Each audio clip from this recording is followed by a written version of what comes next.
ముఖ్యమంత్రి గారు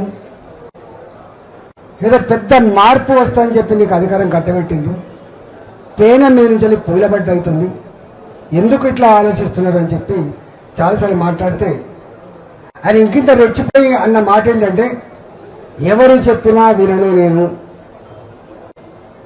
నాకు నేనే నిర్ణయం తీసుకుంటా, పక్కా కూలగొట్టవలసిందే, మొత్తం బుల్డోజర్లు పెట్టవలసిందే, అడ్డమచ్చినోని బుల్డోజర్ కింద తొక్కవలసిందే, కూలగొట్టవలసిందే. ఇది ఆయన స్టేట్మెంట్. నేనన్నా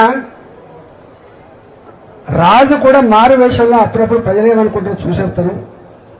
సరే నువ్వు రాజు కాకపోవచ్చు కానీ నీ కింద ఇంటెలిజెన్స్ వ్యవస్థ ఉంది, వాళ్ళైనా నీకు చెప్పుంటారు కదా ఇక్కడ ఇట్లా ఉంది అని చెప్పి చెప్పుంటారు కదా, ఎందుకు మీరు వింటలేరు అని చెప్పి మళ్ళా ఇట్లా స్టేట్మెంట్ నడుస్తూనే ఉంది. నడిస్తే ఆయన అన్నాడు, మళ్ళీ నేను ఎవరు చెప్పినా వినను అని. నేను అప్పుడు ఒక స్టేట్మెంట్ ఇచ్చిన, ఎవరు చెప్తే వినని వాణ్ణి, ఎవరు చెప్పినా వినని వాణ్ణి ఆయన నాయకుడు అనరు, మనిషి అనరు, సైకో అంటారు అని చెప్పాను. సైకో అంటారు అని చెప్పాను.